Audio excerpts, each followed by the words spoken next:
సదాకాలము నీతో నేను జీవించెదను యేసయ్యా. సదాకాలము నీతో నేను జీవించెదను యేసయ్యా. యేసయ్యా యేసయ్యా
శరీర క్రియలన్నీయు నాలో నశింపచేయుమయా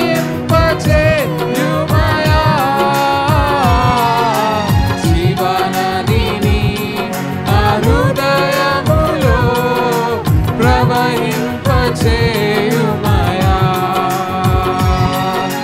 జీవనదిని నా హృదయములో ప్రవహింపచేయుమయా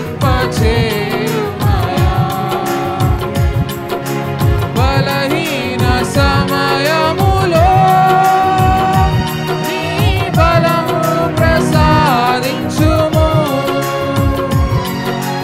బలహీన సమయములో నీ బలము ప్రసాదించుము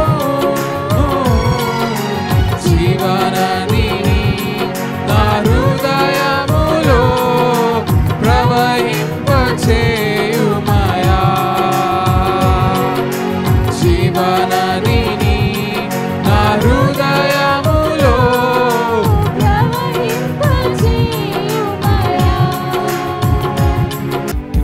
దేవా నా సర్వం నీవయ్యా నీవుంటే నాకు చాలు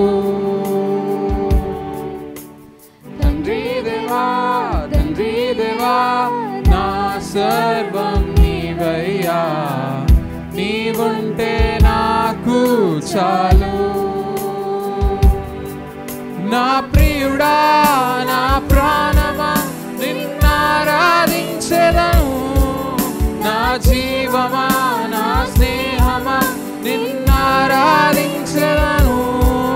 నా ప్రియుడా నా ప్రాణమా నిన్నారాధించెదను నా జీవమా నా స్నేహమా నిన్నారాధించెదను తండ్రి దేవా నా సర్వం నీవయ్యా నీవుంటే నాకు చాలు తండ్రి దేవా నా సర్వం నీవయ్యా నీవుంటే నాకు చాలు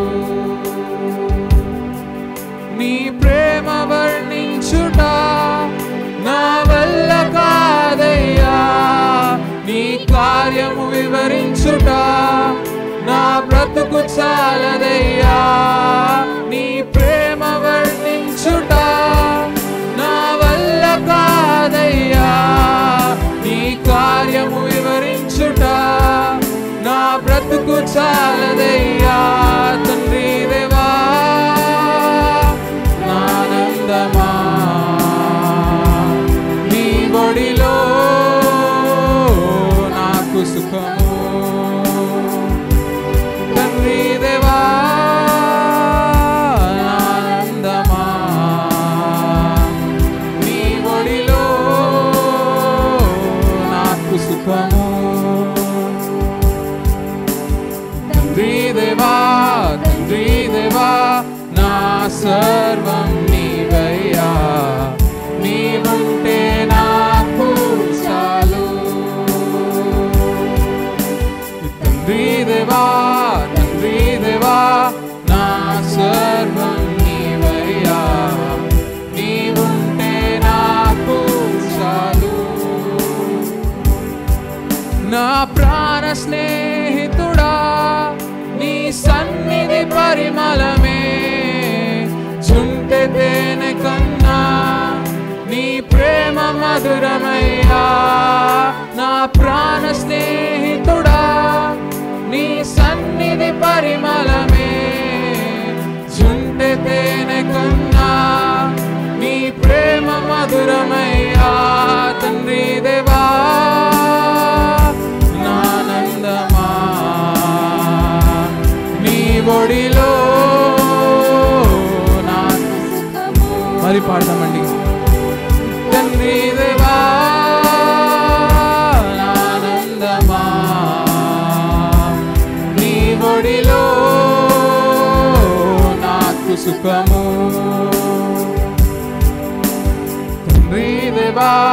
తండ్రి దేవా నా నీవయ్యా, నీవుంటే నాకు చాలు. తండ్రి దేవా, తండ్రి దేవా, నా సర్వం నీవయ్యా, నీవుంటే నాకు చాలు. అలానే చీలి దేవుని ఆరాధించుకుందామండి. ఎవరు మౌనంగా ఉండద్దు, అందరం దేవుడితో మాట్లాడడానికి ప్రయత్నిద్దాం. ఈరోజు ఇక్కడ దేవుడు ఉన్నారని మీరు నమ్మండి. As it says in the Bible, where 2 or more people are gathered in my name, I'm in their midst. Try to feel His presence, church. ఈరోజు దేవుడు ఇక్కడ ఉన్నారని నమ్మండి, ఆయనతో మాట్లాడడానికి ట్రై చేయండి. ఎవరు మౌనంగా ఉండకండి, అందరం కళ్ళు మూసుకొని చేతులు దేవుని ఆరాధించుకుందామండి అందరం కలిసి.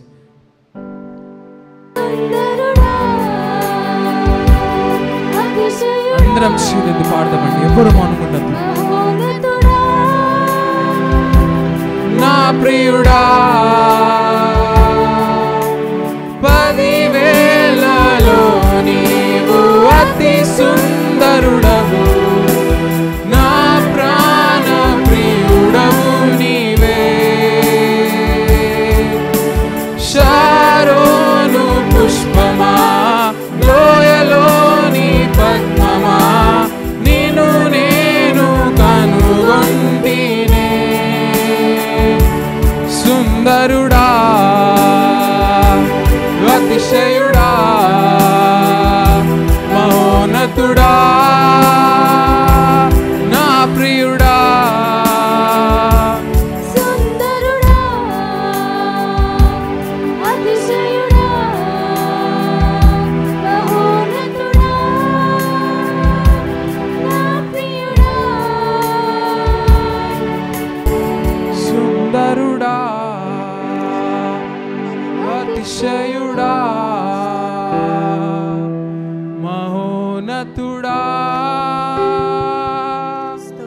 నా ప్రియుడా. సుందరుడా, అతిశయుడా, మహోన్నతుడా, నా ప్రియుడా.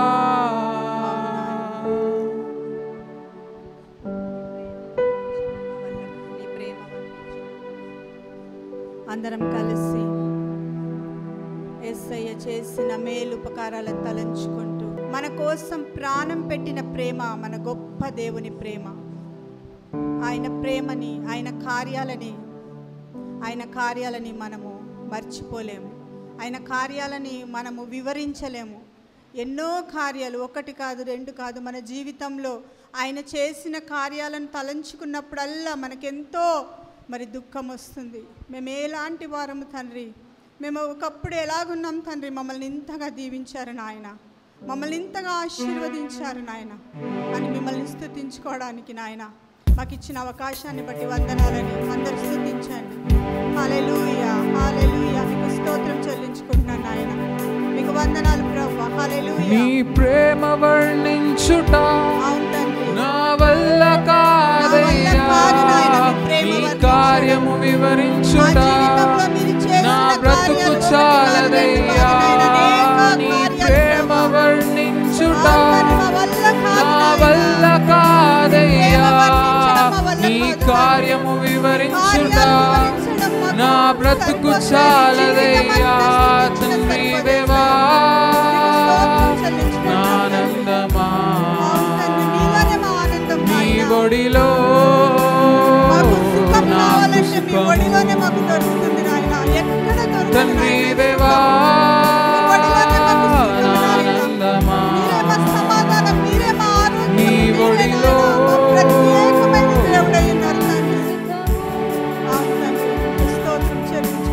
తండ్రి దేవా, తండ్రి దేవా, నా సర్వం నీవయ్యా, నీవుంటే నాకు చాలు.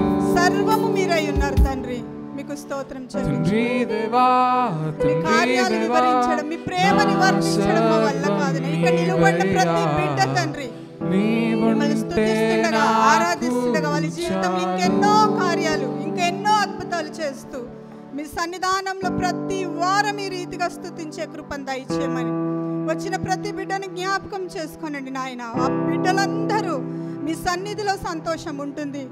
మీరు మా పట్ల చేసిన కార్యాలు, మీరు మా పట్ల చూపించిన ప్రేమను బట్టి మీకు కృతజ్ఞతాస్తుతులు చెల్లిస్తున్నామని మీ సన్నిధానానికి వచ్చారు తండ్రి. వారిని జ్ఞాపకం చేసుకొనండి, దీవించండి, ఆశీర్వదించండి. ఇంకా రావాల్సిన వారిని క్షేమంగా మీ సన్నిధానానికి నడిపించండి నాయన. మీకు స్తోత్రం. పాటల ద్వారా మీరు మహింపరచబడ్డారు, ఆరాధనలో మీరు తోడుగా ఉన్నారు. మీ ప్రియ బిడ్డలు నాయన సాక్ష్యం చెప్తుండగా మీకు మహిమ రావాలి తండ్రి. అలాగే మీ ప్రియ కుమారుణ్ణి నిలువ పెట్టుకొని తండ్రి మంచి వర్తమానం చేత మేమందరం ఆశీర్వదించబడి మీ యొక్క ఆశీర్వాదాలతో ఇక్కడ నుండి నాయన మేమందరం మా గృహాలకు వెళ్ళే కృపని దయచేయమని. ఎందుకంటే మీ వాక్యమే మాకు జీవాన్ని ఇస్తుంది. జీవం కలిగిన మాటలు మేము విన్నప్పుడు మేము ఆశీర్వాదాలు పొందుకొని ఇక్కడ నుండి వెళ్ళి మిమ్మల్ని మహింపరిచే బిడ్డలుగా మమ్మల్ని నిలువ పెట్టుకోమని, ఈ యొక్క ఆదివారపు ఆరాధన మీకు మహిమకరంగా, మీకు ఘనత వచ్చేలాగున, మీకు ప్రభావాలు చెల్లేలాగున దీవించి ఆశీర్వదించమని యేసుక్రీస్తు నామంలో ప్రార్థిస్తున్నాను తండ్రి. ఆమేన్. ఈ వారము దేవుడు, నేను బైబిల్ చదువుతూ ఉంటే నాకు ఒక ఎందుకో చాలా సింపుల్ వర్డ్ అది, కానీ చాలా బలమైన మాట.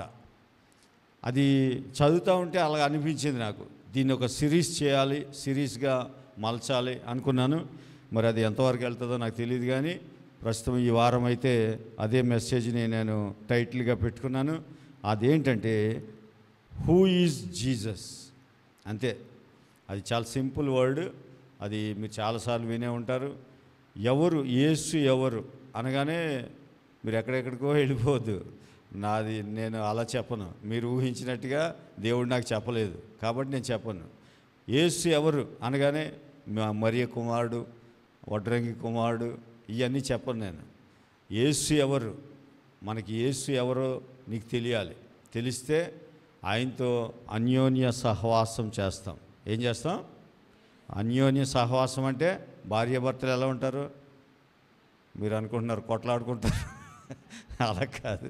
భార్యాభర్తలు మీరు కొట్లాటే చూశారు, వాళ్ళు చాలా అన్యోన్యంగా ఉంటారు.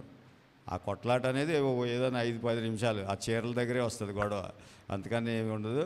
తర్వాత బాగానే ఉంటారు వాళ్ళు. అలాగే భార్యాభర్తల సంబంధం యేసయ్యకి మనకి. హల్లెలూయా.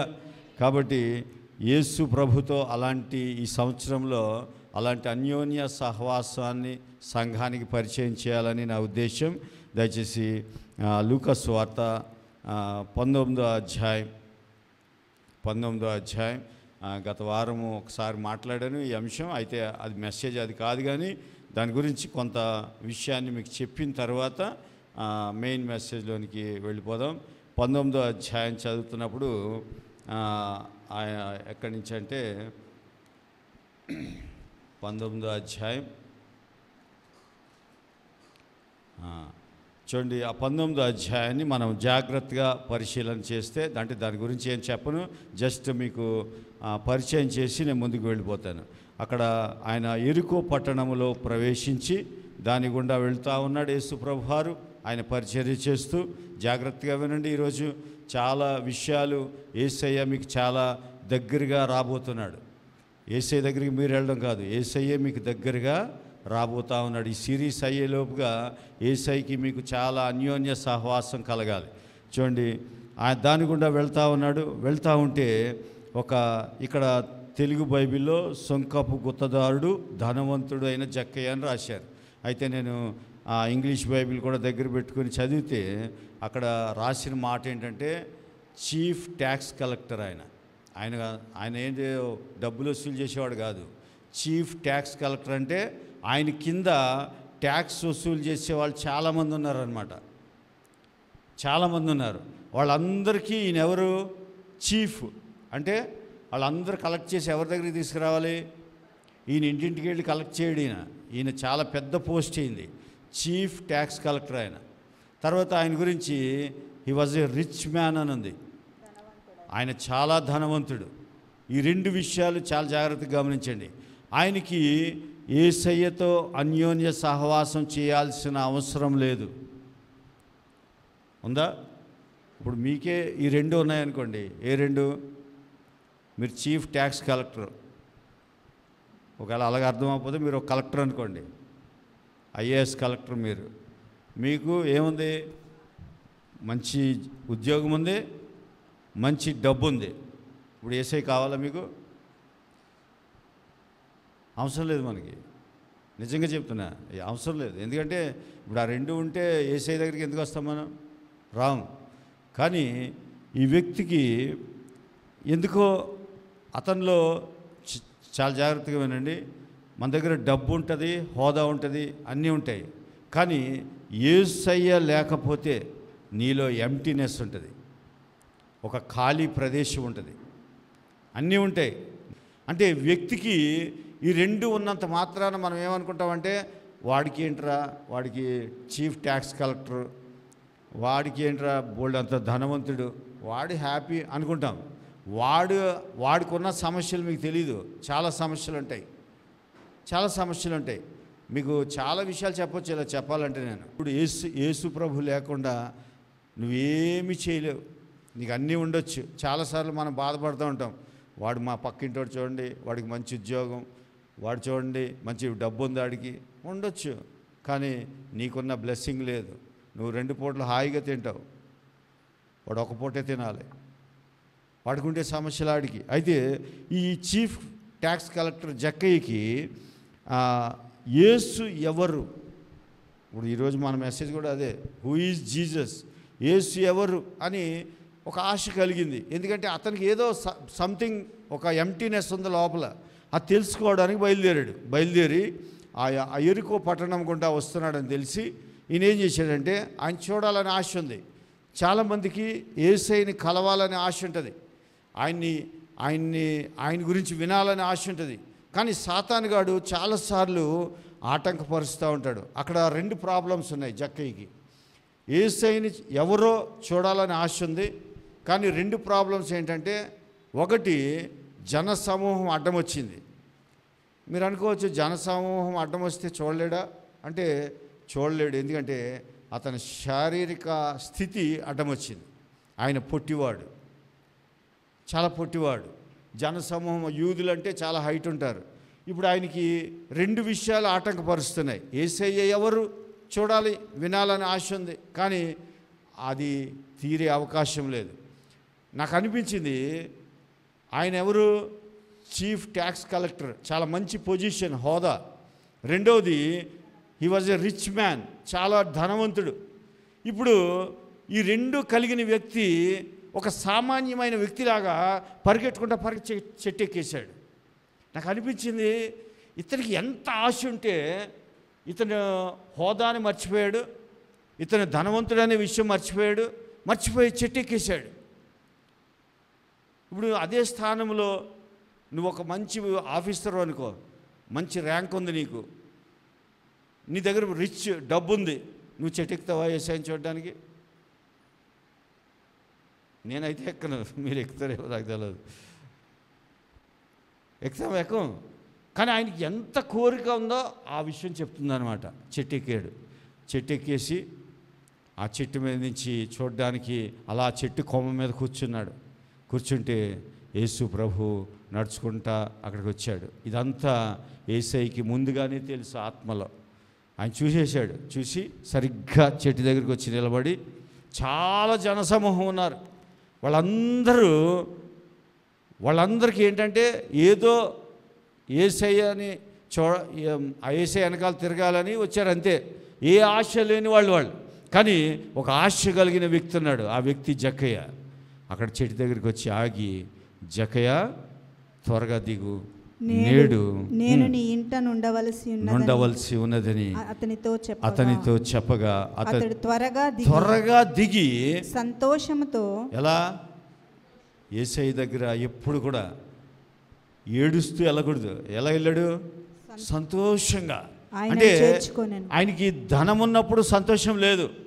ఈ మాటను బట్టి అర్థమవుతుంది. ధనము, ఆ రిచ్నెస్ అతనికి హ్యాపీనెస్ ఇవ్వలేకపోయింది. అలాగే అతనికి ఉన్న చీఫ్ ట్యాక్స్ కలెక్టర్ అనే పోస్ట్ అతనికి హ్యాపీనెస్ ఇవ్వలేదు. అతనికి హ్యాపీనెస్ ఇచ్చింది ఏంటంటే, నేను ఇంటికి వస్తాను అన్నాడు యేసయ్య. అనగానే ఎక్కడ లేని ఆనందం వచ్చి, యేసయ్య రా అని చాలా ఆనందంగా మహా సంతోషంతో ఆయన ఇంటికి తీసుకెళ్ళాక అందరూ అది చూచి ఈయన పాపి అయిన మనుషుని యొద్ద బస చేయ వెళ్ళనని చాలా సనుగుకొనిరి. చూడండి, ఇప్పుడు యేసయ్య నుంచి నిన్ను దూరం చేయడానికి చాలా విషయాలు అడ్డం వస్తాయి. ముందు 2 విషయాలు చెప్పాను. ఏంటవి? జనసమూహం అడ్డం వచ్చింది, ఆయన శారీరక బలహీనత అతనికి అడ్డం వచ్చింది. ఇప్పుడు 3వ విషయము, ఆయన ఇంటికి వెళ్తుంటే అతన్ని మాటల ద్వారా ఆపేయాలని చూస్తున్నారు. ఏమని అంటున్నారు? వీడు పాపి, వీడు మంచోడు కాదు, వీడింటికి యేసయ్య వెళ్ళడం ఏంటి అనే మాటలు అతనికి వినబడతా ఉన్నాయి. జక్కయ్యకి వినబడి బహుశా సాతాను ప్లాన్ ఏంటంటే, మనకు కూడా చాలాసార్లు ఆటంకాలు వస్తాయి. యేసయ్య సన్నిధికి వెళ్ళనివ్వరు. ఆ వెళ్ళనివ్వకుండా ఏం ఆటంకం వచ్చిందంటే, ఈ మాటలు వినబడుతుంటే జక్కయ్య, వద్దులే యేసయ్య, నా గురించి నువ్వెందుకు మాట్లాడతావు, నువ్వు వెళ్ళిపో అనొచ్చు, మేబీ మనసు మార్చుకుని. కానీ ఆ మాటలు వింటూనే తీసుకెళ్తా ఉన్నాడు. జక్కయ్య నిలువబడి ఇదిగో ప్రభువా. వాళ్ళకి ఆన్సర్ ఎలా ఇచ్చాడంటే, వాళ్ళకి సమాధానం చెప్పలే. ఏంట్రా నా దగ్గర డబ్బులు తీసుకుని నన్నే పాప అంటారా మీరు అనలేదు. ఏమన్నాడంటే, యేసయ్య దగ్గర నిలబడి నువ్వు ఏది చెప్పాలనుకున్నా, ఎవరో నిన్ను ఏదో అంటే వాళ్ళకి సమాధానం నువ్వు చెప్పనవసరం లే. నువ్వు ఏదైనా చెప్పాలనుకుంటే యేసయ్యకి చెప్పు. అన్యోన్య సహవాసం అంటే అది. నేను ఎంతోమంది చాలామంది చాలా మాటలు అంటూ ఉంటారు. మాటలు అనడం దానికి ఏం డబ్బులు ఖర్చు పెట్ట అవసరం లేదు కదా అంటూ ఉంటారు. అన్నా కూడా నువ్వు సమాధానం చెప్పొద్దు. సమాధానం చెప్తే నీ ఆశీర్వాదాన్ని నువ్వు పోగొట్టుకున్నట్టు. అందుకే యేసయ్య దగ్గర ఆగి యేసయ్యతో అంటున్నాడు, ఇదిగో ప్రభువా, నా ఆస్తిలో సగము బీదలకు ఇచ్చేస్తున్నాను. అంటే ఇది నాకు హ్యాపీనెస్ ఇవ్వలేదు, ఈ ఆస్తి నాకు సంతోషం ఇవ్వలేదు, కాబట్టి ఈ ఆస్తిని సగము బీదలకు ఇచ్చేస్తున్నా. నేనెవని యొద్దనైనను అన్యాయముగా దేనినైనను తీసుకొనిన ఎడల అతనికి 4 గంతలు మరలా చెల్లింతునని ప్రభువుతో చెప్పెను. అందుకు యేసు ఇతడును అబ్రహాము కుమారుడే. ఇంగ్లీష్ బైబిల్లో బ్రాకెట్లో ఏం రాశాడంటే స్పిరిచువల్ సన్ అని రాశాడు. అంటే అది స్పిరిచువాలిటీ గురించి రాశాడు. ఈ మాట యేసయ్య అతనికి చెప్పిన మాట ఏంటంటే, లోకానుసారమైన మాట కాదు, ఆత్మానుసారమైన మాటని ఒక వర్డ్ ఇచ్చాడు, ఒక వర్డ్ రిలీజ్ చేశాడు. అంటే అతని హృదయంలో ఆత్మీయత లేదు. డబ్బు ఉంది, మంచి స్థితి ఉంది, కానీ ఏం లేదంటే ఆత్మీయ స్థితి లేదు. ఆత్మీయ స్థితి ఎవరు చెప్పలేదు అతనికి. అతనికి ఎంతమంది చెప్పినా ఏమన్నారంటే, అతని దగ్గర ధనవంతుడు అన్నారు, తర్వాత పాపి అన్నారు. అతనికి మంచి పోస్ట్ ఉంది, చీఫ్ ట్యాక్స్ కలెక్టర్, కానీ అతని ఆత్మీయ స్థితి అతనికి ఎవరు చెప్పలేదు. అతని ఆత్మీయ స్థితి గురించి యేసయ్య చెప్పాడు. ఏమనంటే, ఇతడు అబ్రహాము కుమారుడు. ఆత్మీయమైన స్థితి అంటే, ఆత్మీయమైన స్థితిని కలిగి ఉంటే భౌతికమైన ఎలాంటి పరిస్థితినైనా నువ్వు జయించవచ్చు. హల్లెలూయా, హల్లెలూయా. అంటే భౌతికమైన పరిస్థితిని బట్టి నువ్వు ఆత్మీయతని సంపాదించలేవు, కానీ ఆత్మీయతని నువ్వు సంపాదించగలిగితే భౌతికమైన నువ్వు బ్రతికున్నంతకాలం. చూడండి, మనిషికి శ్రమలు సమస్యలు అనేవి ఎప్పుడూ ఉంటాయి, కానీ అవి నిన్ను ఏమీ చేయలేవు. ఎప్పుడంటే నీకేం తెలియాలంటే ఆత్మలో నువ్వెవరో తెలియాలి. ఆ విషయము జక్కయ్య పుట్టిన దగ్గర నుంచి ఎవరు చెప్పలేదు అతనికి. ఒక్క యేసు ప్రభువారు చెప్పారు. ఏమనంటే, నువ్వు అబ్రహాము కుమారుడు, నీ ఆత్మీయ స్థితి అది. నువ్వు చీఫ్ ట్యాక్స్ కలెక్టర్ కాదు, మేబీ ఈ భూమి మీద అదొక పోస్ట్ అయ్యి ఉండొచ్చు నీకు, కానీ నీ పర్మనెంట్ ఉద్యోగం ఏంటంటే, నీ పర్మనెంట్ ఐడెంటిటీ గుర్తింపు ఏంటంటే నువ్వు అబ్రహాము కుమారుడు. హల్లెలూయా, హల్లెలూయా. ఎప్పుడు కూడా జ్ఞాపకం ఉంచుకోండి, నీకు కూడా దేవుడు ఏదో ఒక టైటిల్ ఇచ్చి ఉంటాడు, నీకేదో వాగ్దానం ఇచ్చి ఉంటాడు, అదే నువ్వు. అంతేగాని నీ సమస్యలో లేకపోతే నీ డబ్బు, నీ అలంకరణం అది కాదు. నీ స్థితి ఏంటంటే నీకు దేవుడు ఒక టైటిల్ ఇచ్చాడు, అబ్రహాము కుమారుడు అని జక్కయ్యతో చెప్పాడు. చెప్పి ఎందుకనగా, ఇప్పుడు ఈ మాట చూడండి, ఎందుకనగా నేడు ఈ ఇంటికి రక్షణ వచ్చి ఉన్నది. ఎందుకనగా అంటే నువ్వు అబ్రహాము కుమారుడు అయినందుకు రక్షణ రాలేదు, రక్షణ వచ్చింది కాబట్టి అతను ఎవరయ్యాడు? హల్లెలూయా. ఇప్పుడు అబ్రహాము కుమారుడు కాబట్టి రక్షణ రాలేదు, రక్షణ వచ్చింది కాబట్టి అబ్రహాము కుమారుడు అయ్యాడు. హల్లెలూయా.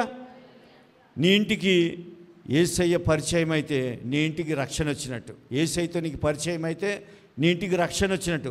రక్షణ రాగానే నీ ఆత్మీయ స్థితిగతులు మారిపోతాయి. చూడండి, ఇప్పుడు వాళ్ళందరూ అతని ఆత్మీయ స్థితి ఏమన్నారంటే పాపి పాపి పాపి అన్నారు.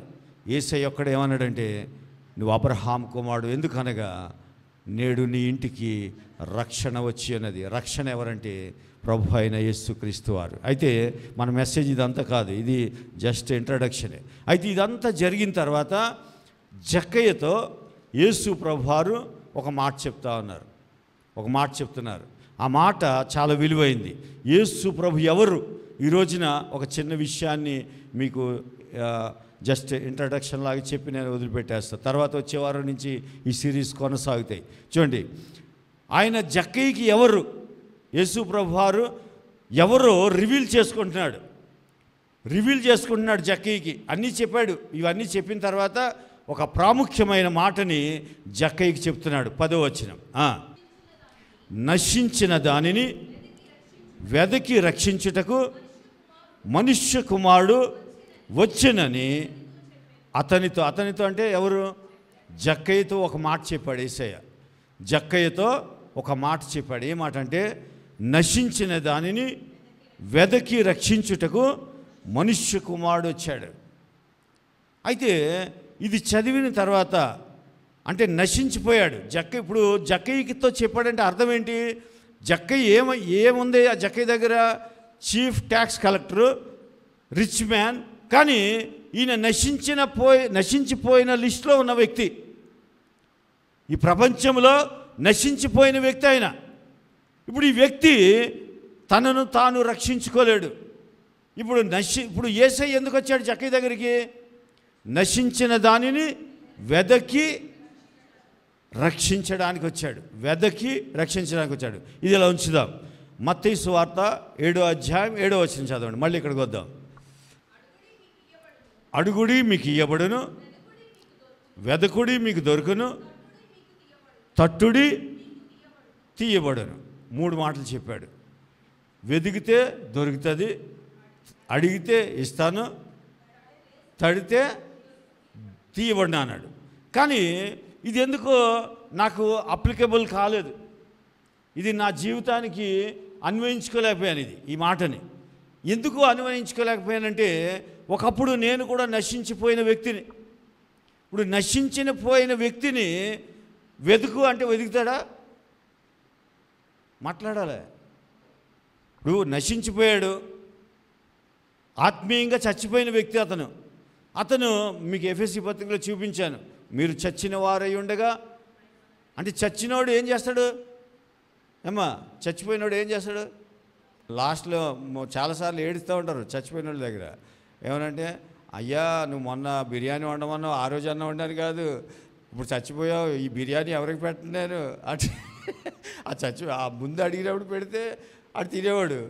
మరి నువ్వు చచ్చిపోయాక అప్పుడు ఏడుస్తారు, నువ్వు అది అడిగావయ్యా ఇవ్వలేకపోయాను, ఆ రోజు నాకేంటో రోగం, నేను చేయలేకపోయాను, ఇలాగ ఏడుస్తూ ఉంటారు.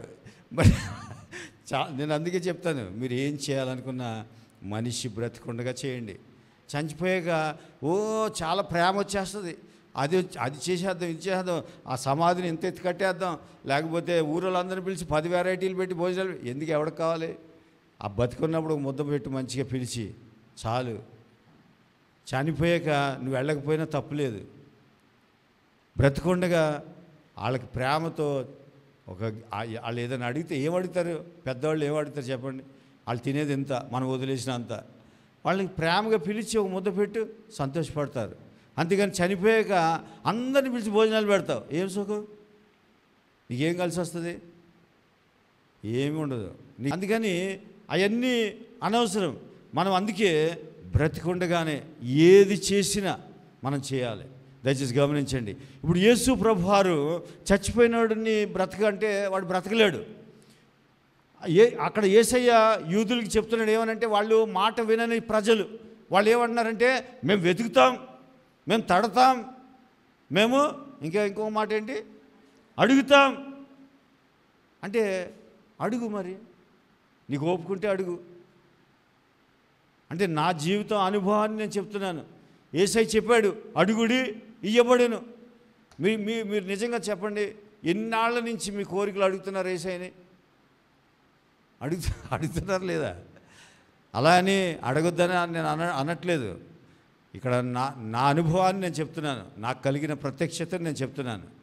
నేను యేసయ్యతో చాలా ఎన్కౌంటర్ చేయబడ్డాను. నా జీవితంలో చాలా స్ట్రగుల్స్ అన్నిటిలో నేను ఆయన ఎదుర్కొన్నాను. కాబట్టి ఆయనకి నాకు ఉన్న అనుభవాన్ని చెప్తున్నాను.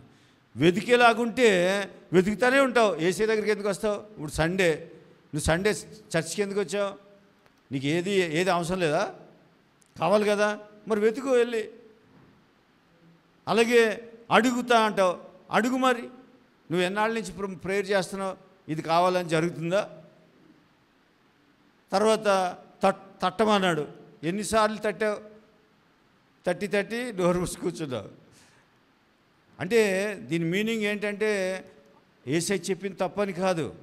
అది ఎవరికి చెప్పాడంటే కఠిన హృదయం కలిగిన వారికి. అంటే యేసయ్యని యాక్సెప్ట్ చేయరు వాళ్ళు, చేయని వాళ్ళకి చెప్పాడు. ఇప్పుడు జక్కయ్యకి ఏ స్థితిలో ఉన్నాడంటే, జక్కయ్య ఆత్మీయంగా చచ్చిపోయిన వ్యక్తి. అతనికి నువ్వు తట్టు, నువ్వు కొట్టు, లేకపోతే నువ్వు మాట్లాడు, నువ్వు ప్రార్థన చేయంటే వినే వ్యక్తి కాదు అతను. అలాంటి వ్యక్తి కాదు. ఆ సెన్స్ చచ్చిపోయింది. అలాంటిది లేదు ఆయనలో. ఇప్పుడు ఆయనకి ఎవరు కావాలంటే యేసు ప్రభు కావాలి. హల్లెలూయా. యేసు ఎవరంటే అక్కడ అలా చెప్పాడు. ఎవరికి? కఠినాత్మలతో మాట్లాడాడు. కాబట్టి కఠిన హృదయాలకు అలా చెప్పాడు. కానీ ఎవరైతే నిజంగా నశించిపోయారో వాళ్ళకి ఇవన్నీ చెప్పలేదు యేసయ్య. జక్కయ్యకి కబురు పంపించవచ్చు, చెట్టు మీదకి చిట్టి రాసి, అరే నాయన ఆ 7 మెసేజ్ జక్కయ్యకి చెట్టు మీద ఉన్నాడు, ఆయనకి ఇచ్చేసి రండి ఈ పేపర్ అనొచ్చు. ఏం పేపరు? అడుగుడి ఇయ్యబడును, వెతకుడి దొరకను, తట్టుడి తీయబడును, ఈ పేపర్ చదువుకో అని ఇచ్చేయచ్చు. అది పనిచేయదు జక్కయ్యకి ఏం కావాలంటే యేసయ్య ఎన్కౌంటర్ కావాలి.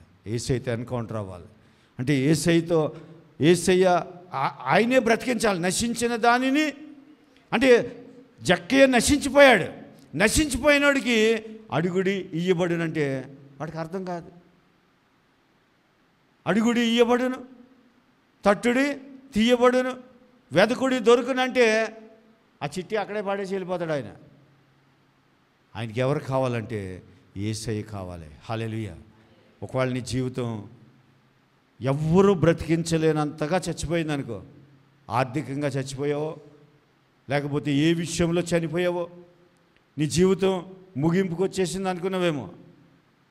కానీ యేసయ్య నీకు ఒక శుభవర్తమానం ఈరోజు చెప్తున్నాడు. ఏంటంటే, నేను నశించిన దాన్ని వెతికి రక్షించి నీ చేతిలో పెడతాను అంటున్నాడు. హల్లెలూయా. గట్టిగా చప్పట్లు కొడతాం యేసయ్యకి. అయితే చూడండి, ఇప్పుడు నశించిపోయిన వారు ఎవరికైనా సరే ఇది అప్లికబుల్ అంటే ఇది నువ్వు అన్వయించుకోవచ్చు.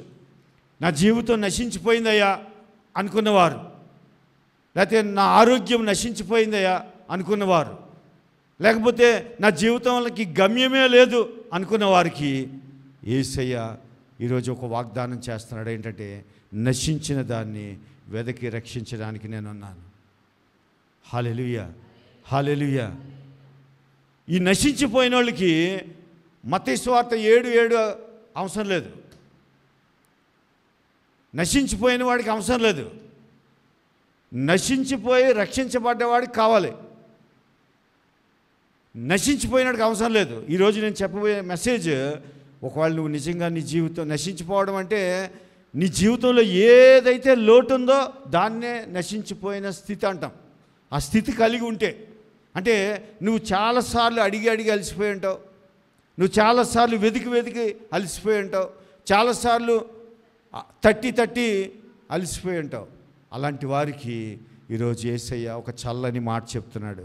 అమ్మా, సహోదరుడు, సహోదరి, మీకు ఒకవేళ నువ్వు నశించిపోయావని అనుకుంటే వెతికి నిన్ను రక్షించడానికి నేను వచ్చాను. నేనున్నాను. ఇది ఆయనే యేసు ప్రభువారు. హల్లెలూయా. యేసు ఎవరంటే ఈరోజున నీకు మాట చెప్తున్నాను, నశించిన దాన్ని వెతికి నీకు ఇస్తాడు. హల్లెలూయా. నీ జీవితంలో ఏం కోల్పోయావో, ఎవరు నిన్ను మోసం చేశారో, లేకపోతే ఏం చేస్తే నీ ఆరోగ్యం పాడైపోయిందో,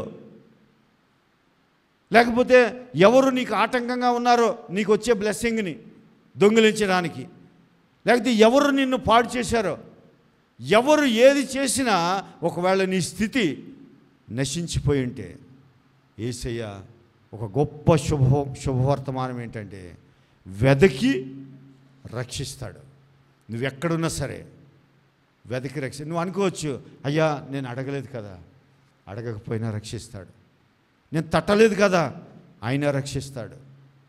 అయ్యా నేను వెదకలేదు కదా, ఆయన నిన్ను రక్షిస్తాడు. ఎందుకంటే ఆయనకి ఎవరు కావాలంటే నశించిపోయిన వాళ్ళు కావాలి, నశించిపోయిన వారు కావాలి. వాళ్ళు కొన్నిసార్లు మనకు దుఃఖం వస్తుంది, కానీ ఏడ్చినా ఎవరు తీర్చరు. కొన్నిసార్లు మన దుఃఖం మనలోనే దాచేసుకుంటాం. కళ్ళలో నీళ్ళు వస్తూ ఉంటే కొంతమంది దిగమింగుకుంటాం అంటాం. చాలాసార్లు మన కళ్ళలో నీళ్ళు లోపలికే వెళ్ళిపోతాయి. ఎందుకంటే మనకు తెలిసిపోతుంది, ఏడ్చినా ఎవడు సహాయం చేయడు, ఎవరు మనల్ని ఆదుకోరు, ఎవరు వచ్చి మనకి హెల్ప్ చేయరు. కానీ ఆ స్థితిలో నువ్వు అడగకపోయినా, నువ్వు వెతకకపోయినా, నువ్వు తట్టకపోయినా యేసయ్య నీ దగ్గరికి వస్తాడు.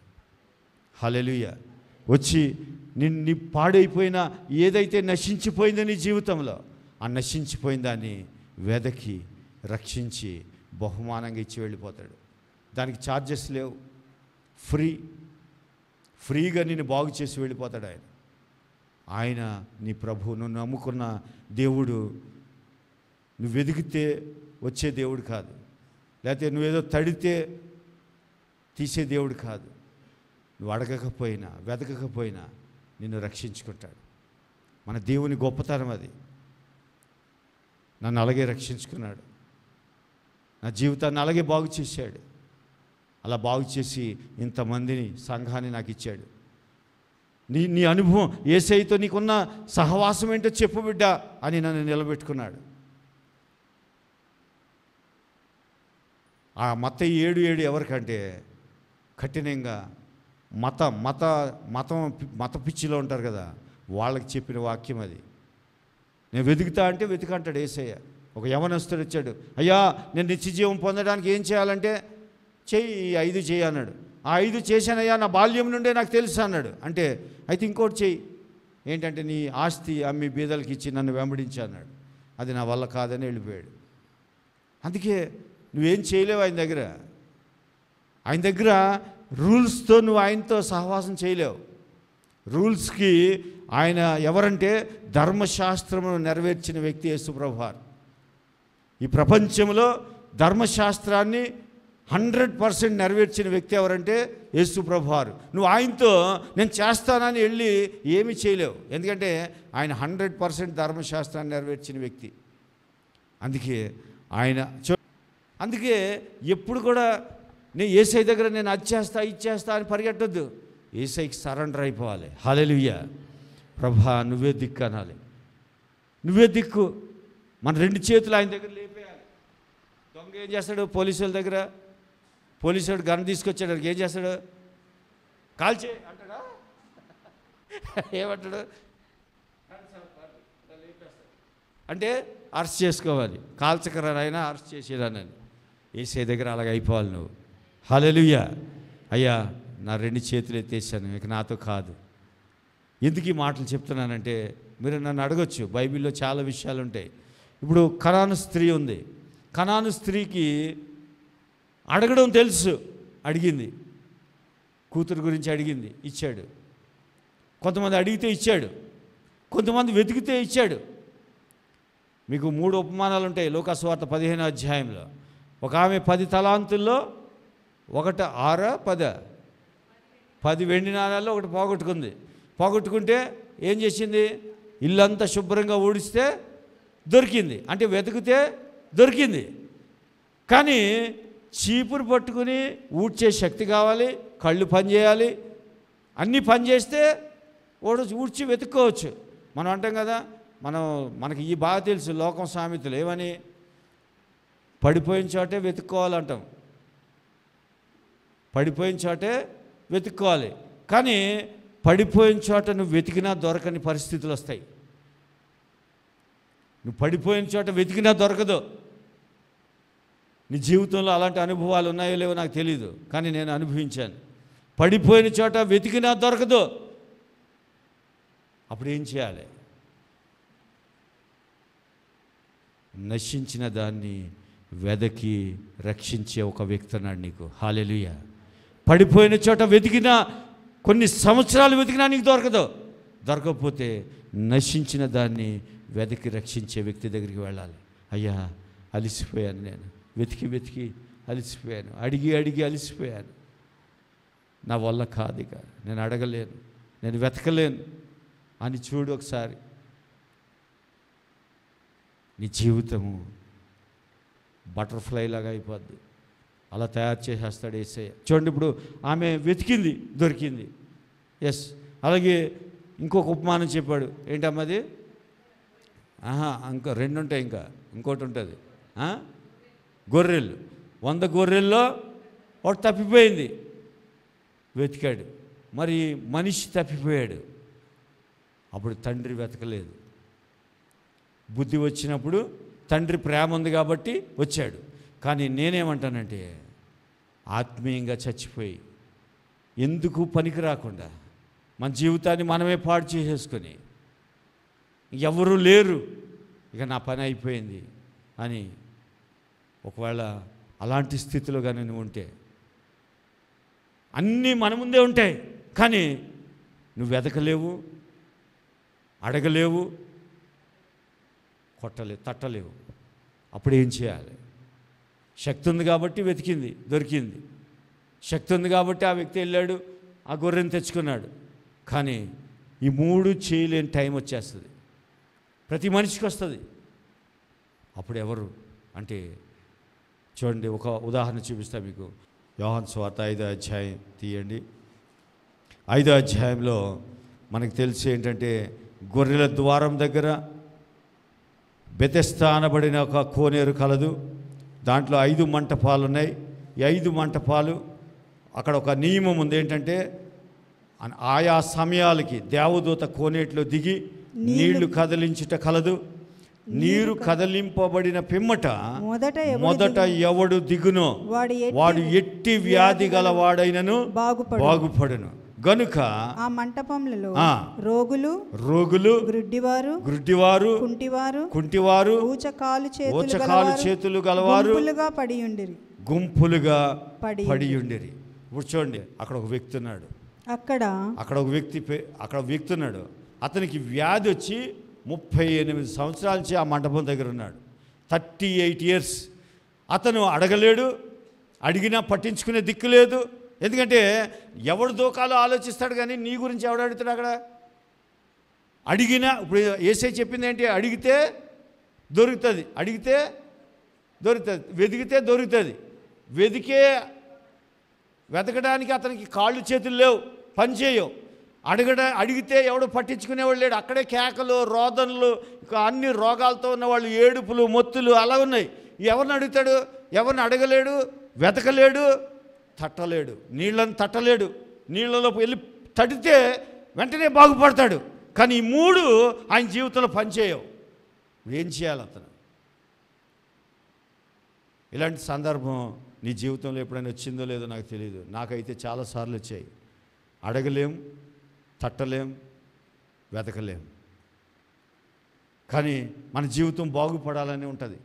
మన జీవితంలో ఆశ ఉంటుంది. అయ్యా, నా జీవితం బాగుపడాలి, నేను బాగుండాలి, నా కుటుంబం బాగుండాలి, నేను ఎలా అయినా సరే నా జీవితంలో నేను ఇది పొందాలి అని ఆశ ఉంటుంది. మంచిదే, కానీ ఏమీ చేయలేం.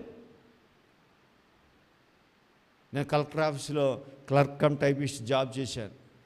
ఒక 3 years చేశాను. చేస్తే పర్మనెంట్ చేయాలంటే 10 లక్షలు అడిగారు. లేవు నా దగ్గర. లేకపోతే ఇప్పుడు మీకు పాస్టర్గా దొరకపోతుంది నేను. దొరకనందుకు అలేలి, అక్కడ ఉద్యోగం దొరకనందుకు 10 లక్షలు లేకపోవడం కూడా కొన్నిసార్లు మంచిదే. దేవుడు మంచి స్థానంలో నిలబెట్టాడు. దయచేసి గమనించండి. అంటే కొన్నిసార్లు మనకి ఏమి దిక్కు తోచదు. ఇప్పుడు ఈ వ్యక్తి 38 సంవత్సరాల నుంచి ఆలోచిస్తున్నాడు, ఏం చేయాలి నేను? యేసయ్య మత్తయి 7:7లో చెప్పాడు, అడుగుడి ఇయ్యబడును, తట్టుడి తీయబడును, వెదకుడి దొరుకును. కానీ ఈ 3 ఈయన చేయలేడు. ఏం చేస్తావు అప్పుడు? ఈరోజు వర్తమానం ఏంటంటే యేసు ఎవరు, లేకపోతే who is Jesus to you. నీకు యేసు ఎవరు? నీకేమవుతాడు యేసు అంటే? ఒకవేళ నీ స్థితి ఎలా ఉందో నాకు తెలియదు. అడిగితే ఎవరు ఇవ్వలేదేమో, వెతికితే దొరకలేదేమో, తడితే నీకు ఎవరు డోర్ తీయలేదేమో. కానీ యేసు ఎవరంటే నీకు ఆయన నశించిపోయిన దాన్ని వెదకి రక్షించి నీ చేతుల్లో పెడతాడు. హల్లెలూయా. ఆయనే యేసు ప్రభువారు. చూడండి, ఈ వ్యక్తి అడగలేడు, దూకలేడు, ఏమి చేయలేడు. అప్పుడు యేసయ్య వచ్చాడు. యేసు వాడు పడియుండుట చూచి. అమ్మ, ఎంతమంది వాడు పడియుండుట చూశారు 38 సంవత్సరాల నుంచి? నీ బ్రతుకు పడిపోయి ఉండడం ఎంతమంది చూసి ఉండొచ్చు? నీ జీవితంలో నీ బంధువులు, నీ రక్త సంబంధులు, నీ స్నేహితులు, నీ గ్రామస్తులు నువ్వు పడిపోవడం ఎంతమంది చూసి ఉండొచ్చు చెప్పండి. అయినా చూస్తూనే ఉంటారు, బాగు చేయరు. కావాలంటే నీకు చెప్తారు, యేసయ్య వాక్యం చెప్తారు, ఏమనంటే అడుగు యేసయ్యని ఇస్తాడు, వెతుకో యేసయ్యని దొరుకుతుంది. చాలా చర్చెస్లో కూడా మనం చెప్తాం, అడుగు వెతుకో అంటే. అలా వెతికి అడిగేలాగుంటే నీ దగ్గరికి ఎందుకు వస్తాడు? అది లేదనే యేసు ప్రభువారు వచ్చారు. హల్లెలూయా. అది చేయలేమనే యేసయ్య వచ్చాడు. మన జీవితాలు ఎలాంటివి అంటే చాలా ఛిద్రమైపోయిన జీవితాలు మన మీద. అందుకే యేసయ్యకి ఎంత జాలి అంటే, మనం భారం మోయిచున్న వారలారా నా యొద్దకు రండి, నేను మీకు విశ్రాంతిని ఇస్తాను అంటే. ఆ సండే ఒక్కరోజే మనకు రెస్ట్. ఆ రోజు వస్తే ఇక్కడ యాజకుడు మరలా బరువు వేసేసి పంపుతాడు. నువ్వు వెళ్ళి ఈ వారం అంతా ఉపవాసం ఉండరా అంటాడు. ఉపవాసం తప్పు కాదు, ఉండాలి. కానీ అసలే వాడు తిండి లేక వచ్చాడు. ఇప్పుడు చూడండి, ఎవరినైనా పని చేయమన్నాం అనుకోండి, పని చేయాలంటే వాడు అసలే 2 రోజులు తినలేదు. వాడికి ఏమి ఇవ్వాలి? ఫస్ట్ నువ్వు చెప్పండి, ఏమి ఇవ్వాలి? పని చేసిరా, అన్నం పెడతా అంటే అటు చేయగలడా? అన్నం పెట్టి పని చేయరా అంటే చేస్తాడు. యేసయ్య అసలు ఆయన మనసు నీకు అర్థమైతే, ఈ మతం నీకేదేదో చెప్పింది, నువ్వు వెతుకో, నువ్వు అడుగు, నువ్వు తట్టు అన్నది. యేసయ్య ఏమన్నాడంటే, నశించిన దాన్ని వెదకి రక్షించడానికి నేను వచ్చాను. నువ్వెందుకు ప్రయాసపడతావు? నువ్వెందుకు బిడ్డ ప్రయాసపడతావు? నేను వచ్చి నా మిషనే అది, నా కమిషనే అది. ఏంటంటే వెదకి రక్షించాలి. నన్ను తండ్రి ఎందుకు పంపించాడంటే, నువ్వు నశించిపోయావని తండ్రి గమనించాడు. ఆ నశించిపోయిన వాడిని రక్షించి వెదికి రక్షించాలి. ఇది నా డ్యూటీ, ఇది నా మిషన్, ఇది నా గోల్. కాబట్టి నువ్వెందుకు ప్రయాసపడతావు? నువ్వు వచ్చి నా దగ్గర రెస్ట్ తీసుకో, నేను నిన్ను బాగు చేస్తా అంటే. మనకి ఇది ఇష్టం ఉండదు. మనకి ఏంటంటే, నువ్వు వెళ్ళి ఈ బిల్డింగ్ చుట్టూ 10 రౌండ్లు వేసిరా, నీకు జ్వరం తగ్గిపోద్దంటే వెళ్ళి రౌండ్ వేసి వస్తాం. అంతేగాని యేసయ్య, అమ్మ నీ కొరకు నేను గాయములు పొందాను, నువ్వు స్వస్థపరచబడ్డావు అంటే నమ్మం. కానీ యేసు ప్రభువారు ఈ వ్యక్తి గురించి, ఈ రికగ్నైజ్ చేయబడని వ్యక్తి ఇతను. మనం అంటాం కదా, ఐసోలేటెడ్ పీపుల్ అంటాం. అంటే గుర్తింపు లేని వ్యక్తి. ఆ గుర్తింపు లేని వ్యక్తికి ఎవరి కనుదృష్టిలో ఉన్నాడంటే యేసయ్య కనుదృష్టిలో ఉన్నాడు. నేను అనేక సంవత్సరములుగా ఆ వ్యక్తి పడి ఉండుట ఎరిగి చూచి. నువ్వు అనుకుంటున్నావు, నన్ను ఎవరు చూస్తారయ్యా, నా వైపు ఎవరు చూస్తారు, నా ఆరోగ్యం పాడైపోయిన వ్యక్తిని నన్ను ఎవరు పట్టించుకుంటారు, పేదరికంలో ఉన్న వ్యక్తిని నాకెవరు విలువిస్తారు అంటే, నువ్వు ఆల్రెడీ యేసయ్య గమనంలో ఉన్నావు, ఆయన ఆలోచనలో ఉన్నావు, నువ్వు ఆయన ఐడియాలో ఉన్నావు. నువ్వు గట్టిగా చెప్పలు కొడదాం యేసయ్యకి. నిన్ను అందరూ మర్చిపోయి ఉండొచ్చు, కానీ ఆయన ఎరిగిన వ్యక్తి. నువ్వెవరో తెలుసు ఆయనకి, నీ కష్టం ఏంటో తెలుసు, నీ స్థితి ఏంటో తెలుసు. తెలిసి ఆయన ఏమన్నాడు చూడండి, వాడు అప్పటికి బహుకాలం నుండి ఆ స్థితిలో ఉన్నాడని ఎరిగి స్వస్థపడ గోరుచున్నావా అని వానిని అడగగా ఆ రోగి అయ్యా నీళ్లు కదిలింపబడినప్పుడు. మొత్తం ఆయన జీవితం అంతా చెప్పుకుంటున్నాడు. అయ్యా చాలా ప్రయత్నాలు చేశానయ్యా, చాలా చేశాను, కానీ నేను వెళ్ళలేకపోయానయ్యా. ఆ నీళ్లు కదిలించబడినప్పుడు నేను దూకలేకపోయాను. నా కాళ్ళు చేతులు నాకు సహకరించవు, నా జీవితం నాకు సహకరించదు. అలా అని నా ఇరుగు పొరుగు వారు, నా మిత్రులు, నా బంధువులు ఎవరు నాకు సహకరించరయ్యా అని చెప్తుంటే అవన్నీ యేసయ్యకి తెలుసు. రిపీట్ చేస్తుంటే అప్పుడు ఏమన్నాడంటే ఒక్క మాట చెప్పాడు, యేసు నీవు లేచి నీ పరుపెత్తుకొని నడుమని వానితో మాట చదివినప్పుడు నాకు ఎలా అంటే అదొక రకంగా అయిపోయింది. ఏమని చెప్తున్నాడంటే, అయ్యా బైబిల్లో రాసింది కదా అని ఆశపడి వచ్చావు, కానీ నువ్వు ఒకటి మర్చిపోయావు. యేసయ్య నశించిపోయిన వాడి కోసం వచ్చాడు. నువ్వు చేయలేవని తెలిసే వచ్చాడు.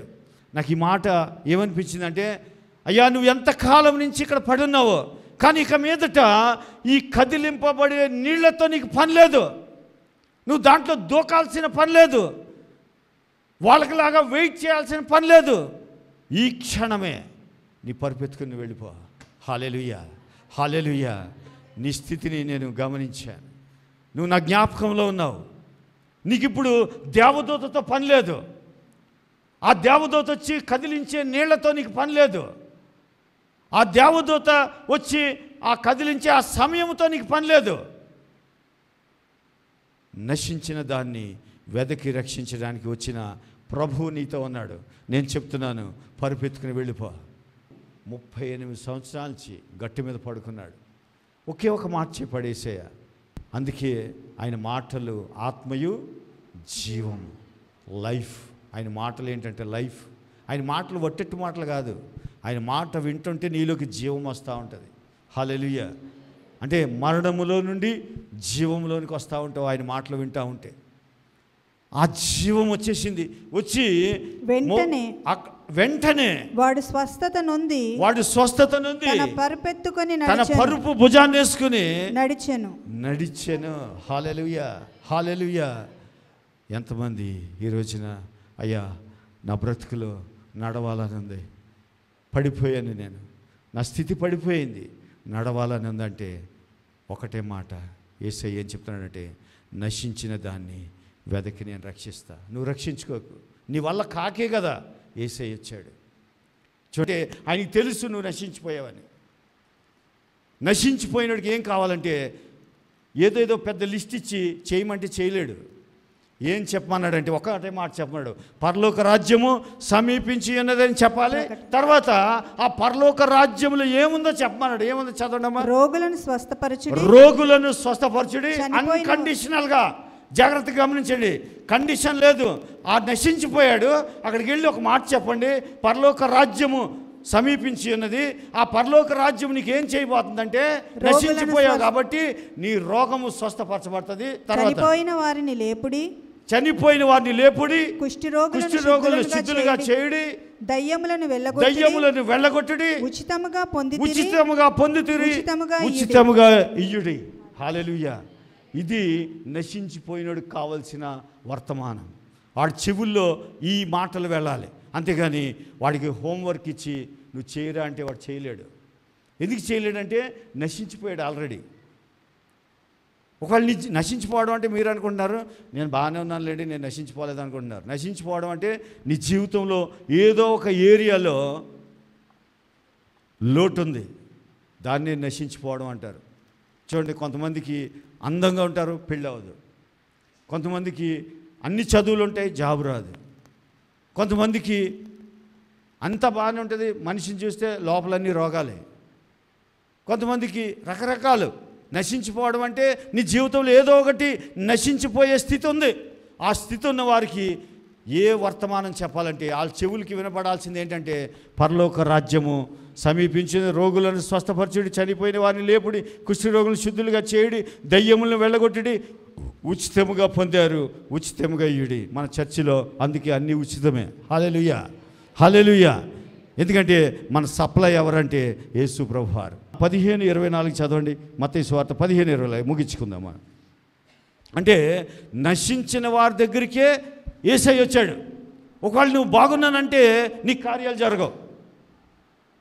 నేను బాగున్నానయ్యా, నాది నేను చేసుకోగలనంటే చేసుకో అంటాడు. నీ దగ్గర రాడు యేసయ్య.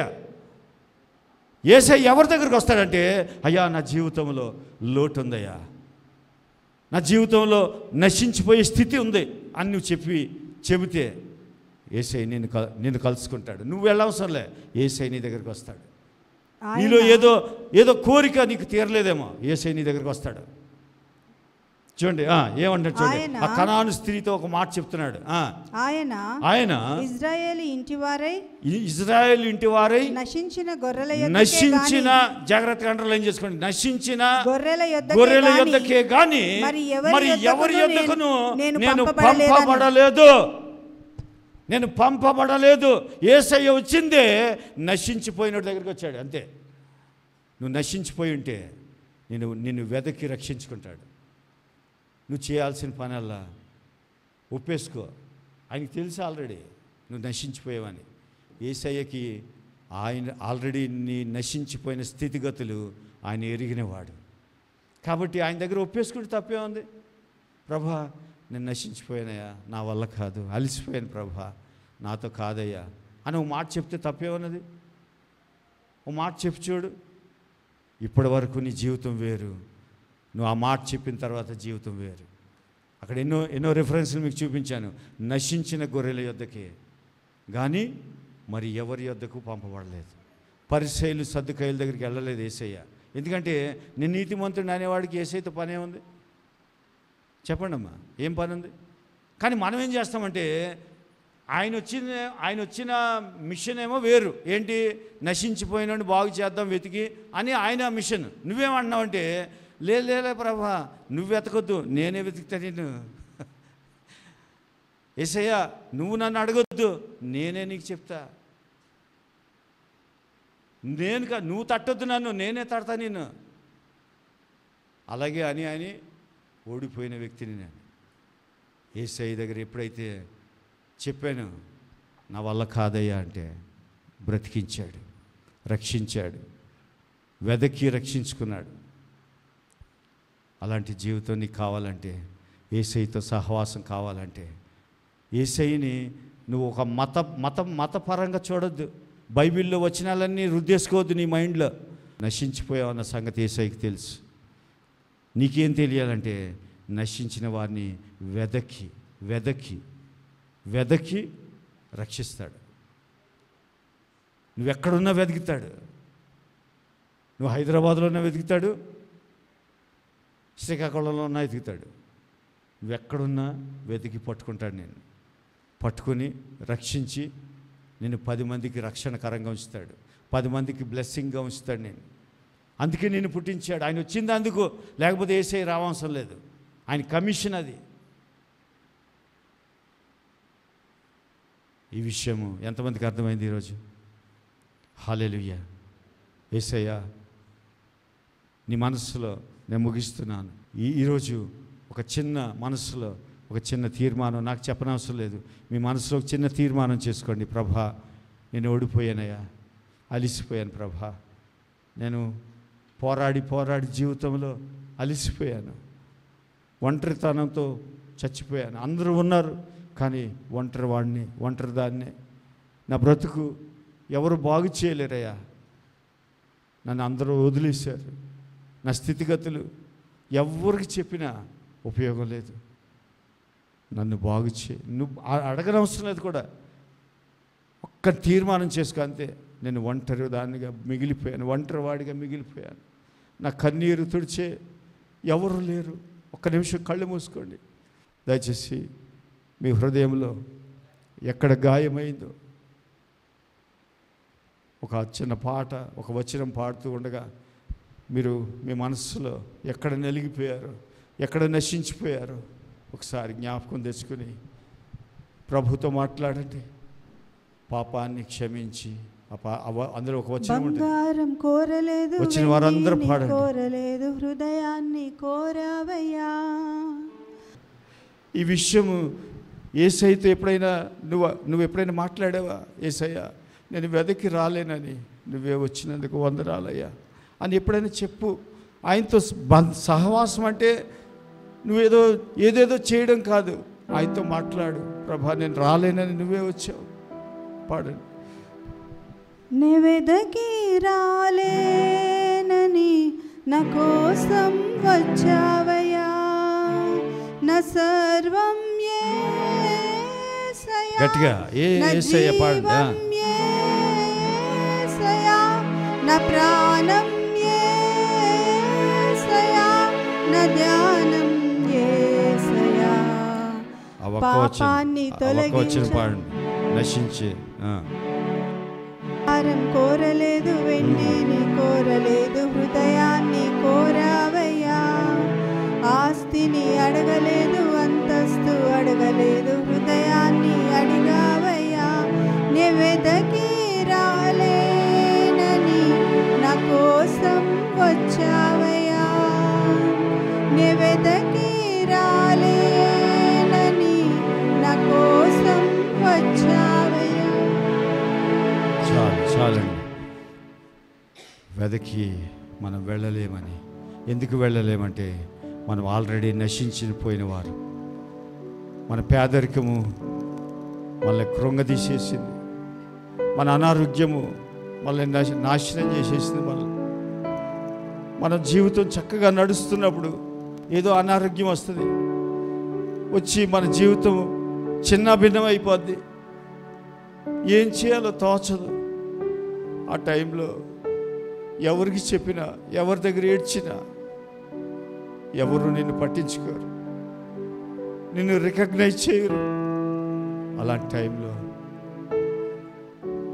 యేసయ్య చెప్తున్న మాట ఏంటంటే, శిష్యులకి చెప్పి పంపించాడు, అయ్యా నశించిపోయిన వాళ్ళ దగ్గరికి వెళ్ళి నువ్వు అది చేయి ఇది చేయి అని చెప్పొద్దయ్యా, వాళ్ళకు ఒక మాట చెప్పండి. పరలోక రాజ్యం వచ్చేసింది. ఆ రాజ్యంలో ఏముందంటే, నువ్వు ఏ స్థితిలో నాశనం అయిపోయావో దాన్ని బాగు చేయడానికి యేసు ప్రభు వచ్చారు. నిన్ను వెదకి రక్షిస్తాడు ఆయన. ఈ మాటలు చెప్పి రోగులను స్వస్థపరచండి, చనిపోయిన వారిని బ్రతికించండి, పేదరికంలో ఉన్న వారిని ధనికులను లేపండి పైకి, ఆధారం లేని వారికి ఆధారం ఇవ్వండి. ఇవన్నీ చెప్పి ఉచితముగా పొందితిరి, ఉచితముగా ఇవ్వండి, వాళ్ళకి ఫ్రీగా ఇవ్వండి. ఎందుకంటే నశించిపోయారు వాళ్ళు, వాళ్ళ మీద భారం వేయద్దు. ఆ ప్రజలు నలిగిపోయారు. ఒకవేళ ఈ మధ్యాహ్నం నీ జీవితం నలిగిపోయిందేమో, నీ బ్రతుకు గుర్తించట్లేదేమో. ఎవరు ఎంతో కష్టపడి రాత్రింబగళ్ళు జీవితాన్ని కొనసాగించి అలసిపోయేవేమో. ఒకవేళ అలసిపోతే ఇంకా చివరి దశలో ఉన్నానని నువ్వు అనుకుంటున్నావేమో నీ మనసులో. నా జీవితం ఇంకా బాగుపడదయ్యా, నేను చాలా ప్రయత్నాలు చేశాను, ఓడిపోయాను అనుకుంటున్నావేమో.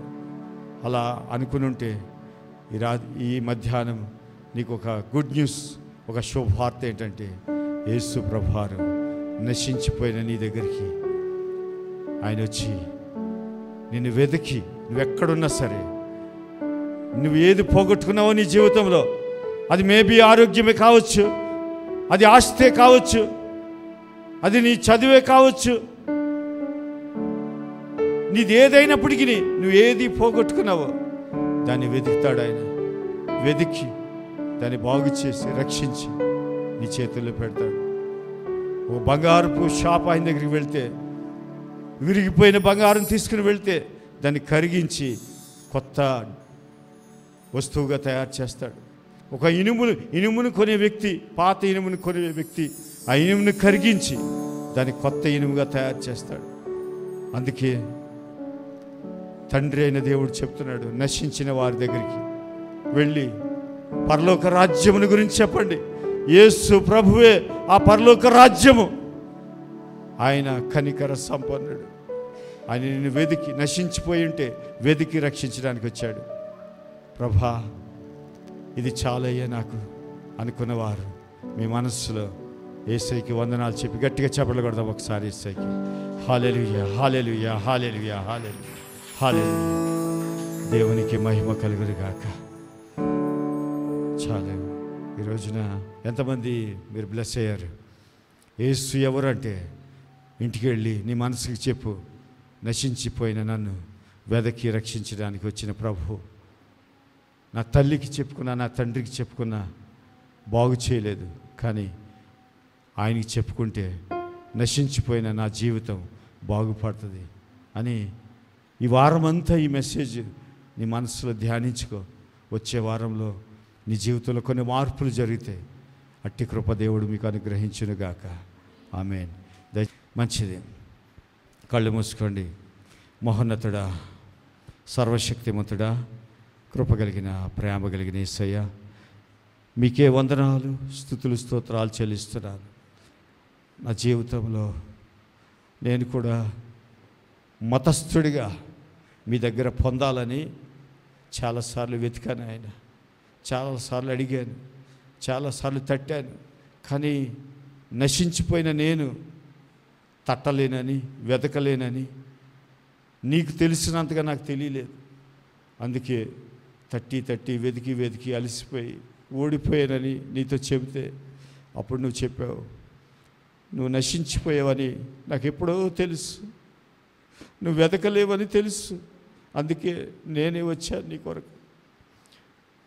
నా భాగ్యమంతా విడిచిపెట్టి, తండ్రితో ఉండే భాగ్యాన్ని విడిచిపెట్టి, తండ్రి కుడిపార్శ్వమున ఉండే ఆ భాగ్యాన్ని విడిచిపెట్టి, ఆ మహామహిమను విడిచిపెట్టి నీ కొరకు ఎందుకు వచ్చానంటే, నువ్వు నశించిపోయావు, వెతకలేవు, అలిసిపోయావని తెలుసు, కృంగిపోయావని తెలుసు. అందుకే నీ దగ్గరికి వచ్చాను.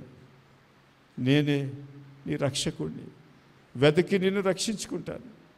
బిడ్డ, అధైర్యంగా ఉండొద్దని చెప్పావు. మీకు స్తోత్రాలు నాయన. బిడ్డలందరికీ ఒక వర్తమానం చెప్పమన్నావు. వాళ్ళు నశించిపోయారు, వాళ్ళ మీద భారం వేయొద్దు. వాళ్ళకు వాళ్ళ చెవిలో ఒక మాట వినిపించాలి. ఏంటంటే, పరలోక రాజ్యము, యేసు ప్రభు వారు వచ్చారు, ఆయనే పరలోక రాజ్యము. ఆయన చెప్పమన్న మాట అని నేను చెప్తున్నాను. ప్రభా, నువ్వు చెప్పమన్న మాట ఏంటంటే, రోగులను స్వస్థత కలుగుతుంది, అన్కండిషనల్గా వారి జీవితాలు బాగుపడతాయి. కొన్నిటి దగ్గర 38 సంవత్సరాల నుంచి కృంగిపోయాడు వ్యక్తి, నలిగిపోయాడు, బ్రతుకు చితికిపోయింది. అలాంటి వ్యక్తిని నీ పరుపెత్తుకుని వెళ్ళిపో. నీకు ఈ నీళ్లతో పని లేదు, ఈ దేవదూతతో పని లేదు, ఈ సమయాలతో పని లేదు. నువ్వు నశించిపోయిన వ్యక్తివి, నిన్ను నేను బాగు చేసుకుంటాను అంటే ఆ వ్యక్తికి నువ్వెవరో తెలియదు. చాలామంది అడిగారు, నేను బాగు చేసిన వ్యక్తి ఎవరంటే, ఏమో నాకు తెలియదయ్యా, నేను చూడలేదు ఆయన అన్నాడు. చూశాను కానీ ఆయన ఎవరో నాకు తెలియదు. ప్రభా, చాలాసార్లు మేము మతం ఏం చెప్పిందంటే, నిన్ను మేము ఎరిగితేనే మాకు బాగు చేస్తామని చెప్పింది. కానీ మమ్మల్ని ఎరిగిన దేవుడు, మాకు మీ గురించి ఏం తెలిసిన ఆయన, మేము అజ్ఞానులం. ప్రభా, ఈ లోకమును సృష్టించిన జ్ఞానివి నువ్వు, మా గురించి అన్నీ తెలుసు మీకు. కాబట్టి మేము 2 చేతులెత్తి ప్రార్థన చేస్తున్నాం. మా జీవితాలు ఎక్కడైతే నశించిపోయాయో, ఏ ప్రాంతంలో అయితే మా జీవితంలో ఏ స్థితి అయితే బాగోలేదో ఆ స్థితిని ఇప్పుడే బాగు చేస్తున్నందుకు వందనాలు నాయన. మమ్మల్ని గుర్తించినందుకు వందనాలు ప్రభా. మేము నశించిన వారని నువ్వు గుర్తించినందుకు నీకు స్తోత్రాలు నాయన. మమ్మల్ని నశించిపోయారని వదిలిపెట్టేలేదు, వెదకి రక్షించినందుకు మీకు స్తోత్రాలు. బిడ్డలందరినీ యేసు ఎవరంటే, నశించిపోయిన నన్ను వెదకి రక్షించాడనే సాక్ష్యం బిడ్డల వెంబడి రావాలి. బిడ్డల నోట్లోంచి ఏ మాట రావాలంటే, యేసు ప్రభువారు ఎవరని ఎవరైనా అడిగితే, ఒకప్పుడు నేను నశించిపోయిన వ్యక్తిని, నన్ను వెదకి రక్షించుకున్న నా ప్రభువు అని గర్వంగా చెప్పే అలాంటి రోజు రావాలి నాయన. అలాంటి కృపను బిడ్డలకు దయచేసి వారి జీవితాల్లో ఇంకా ఏదైనా ఉంటే నువ్వు వెతికి రక్షించడానికి సమర్థుడు అని ఈరోజు తెలుసుకున్నారు వారు. బిడ్డలందరినీ మీ ప్రేమ గల, దయగల, కృపగల, గాయపడిన, నమ్మకం కలిగిన చేతులకు అప్పగించుకుంటూ ఈ చిన్ని ప్రార్థన మన ప్రభువును రక్షకుడినైనా యేసుక్రీస్తు వారి నామములో అడిగి వేడుకొంచున్నాను తండ్రి. ఆమేన్. ఆశీర్వాదం తీసుకుందాం. మన తండ్రి అయిన దేవుని ప్రేమ, కుమారుడైన యేసుక్రీస్తు వారి యొక్క కృప, పరిశుద్ధాత్మని సహవాసము ఇక్కడ కూడిన ప్రతి ఒక్కరికి సదాకాలము తోడయ్యుండును గాక. ఆమేన్. ఆమేన్. యేసు రక్తమే జయము, ప్రభేసు రక్తమే జయము, ప్రభేసు రక్తమే సంపూర్ణ విజయము ఇక్కడ కూడిన ప్రజలందరి మీద కలుగునుగాక. ఆమేన్. ఆమేన్.